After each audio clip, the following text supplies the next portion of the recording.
Alright, hello everyone, it's Pig Puncher, and welcome to a brand new video. And today I want to cover a topic that I think really needs to be discussed because it pertains directly to how Breadtube, or left-wing YouTube, can rise in popularity and get bigger. So, if you've been on YouTube for the last few years and you are even somewhat connected to online political discourse, you will know that ever since 2014, when Gamergate happened, right-wing anti-SJW reactionary content has dominated the YouTube algorithm. Channels like No Bullshit, Sargon of Akkad, Hunter Avalone, and many more have exploded in popularity, dominating YouTube and striking home with the mostly young people who use the platform. As much of a meme as it may be, these creators have been red-pilling Generation Z through making this anti-SJW content. They build straw men out of the left, teach teens that had no interest in politics before Gamergate happened into believing that the left is composed of a bunch of triggered feminazis and soyboy snowflake cucks. While these straw men are far from accurate, these creators have formed an impenetrable net of bullshit that drags across the ocean that is YouTube, snaring every politically confused viewer in its path. It seems like no matter where you go now, these reactionaries are here to berate you about how the newest Marvel movie is SJW propaganda, or how this game is apparently being slandered by the leftist media for being historically accurate, or how this other game is a slave to forced diversity because it has a woman in it. Whether you are interested in gaming, apolitical meme content, or commentary channels, right-wing politics will always find a way to worm itself in. The results of this are obvious. The alt-right pipeline, rabbit hole, whatever you call it, is very real. In the current political climate, it's very easy for young, impressionable, somewhat apolitical people to be pushed into the far right by this dominating narrative that has gripped YouTube. If you don't believe me, look at Faraday Speaks' story, or mine, or the thousands of people who have left their stories in the comments of these videos. Despite this, however, a small percentage of people have managed to slip through this net, whether they clawed their way out of the rabbit hole like me and Faraday, or were lucky enough to slip by without being caught by the reactionary circle jerk at all. They find themselves here, in a very small yet growing pocket of YouTube that we call Breadtube. Obviously, the Breadtube community is dwarfed by the size of the reactionary right on YouTube, but we are growing, albeit very slowly, especially when comparing how quickly the right grew back in 2014. So why is this? Why is the new left-wing section of YouTube having such a hard time gaining popularity than the right did back in 2014? To answer that question, let's take a look at the queen of Breadtube, Natalie Wynn, better known as ContraPoints. ContraPoints is by far the largest Breadtuber on the platform, and she only has 622,000 subscribers as I write this script. This isn't to downplay her success or demean her in any way, but when you compare her channel to a right-wing channel of the same size, you start to see that there is a problem here. Let's take a look at No Bullshit. He is known for being one of the dumbest creators on the reactionary right, and when you're at the bottom of the barrel in a group with Sargon of Akkad, Paul Joseph Watson, and Stefan Molyneux, you know you're in trouble. Despite this, he and ContraPoints have about the same amount of subscribers. You may be asking yourself, how? How is this dumbass as popular as ContraPoints, someone who puts hundreds of hours into each video, researches the topics she talks about thoroughly, and puts so much effort into each video that they look like they have a bigger budget than most indie movies? Well, it's just that. Look at Natalie's videos. Each of her videos are such a labor of love, such a work of art that they take more than a month to create, and they're all almost an hour long or more. She is the definition of quality over quantity. Now let's take a look at No Bullshit's channel.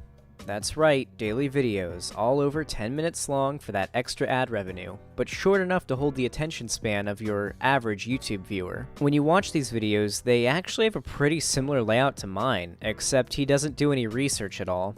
It's clear that he just writes a script where he rants about how SJWs are ruining this or that for 10 minutes, edits a gif of a duck pond or something over it, and then makes a thumbnail and uploads it. He is putting a minuscule fraction of the effort Natalie does, yet he reaps the same rewards. This is the problem that Breadtube is facing. These reactionaries are making low effort, low quality, yet high yields of bullshit. They flood the algorithm with 10-minute long videos about how the left is evil and wants to ruin the lives of the white gamers who make up the majority of YouTube's audience. And the algorithm boosts their content to the top. YouTube favors low-effort, high-yield, short bullshit over long, well-made, spaced-out content.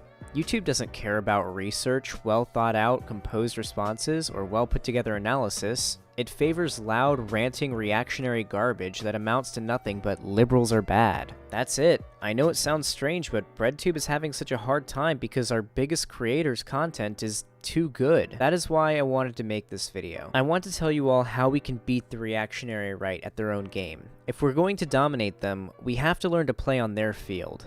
YouTube. We need more people. More people like Vosh, for example, who live stream every day and make high-quality left-wing content, but do it in a way that YouTube's algorithm will like. People like Cirrus, who make well-put-together yet frequent commentary videos that can flood the algorithm. I, for one, try to do both of these things. I want everyone who is watching this who wants to help Breadtube to know anyone can become a part of this community. We need more creators to speak out. It doesn't matter if you only have a laptop from 2010. If it has a mic and can run OBS, you can make a difference. How many Breadtubers can you think of right now? That's right, not a lot. Now, how many reactionary YouTubers can you think of right now? Yeah, a lot more.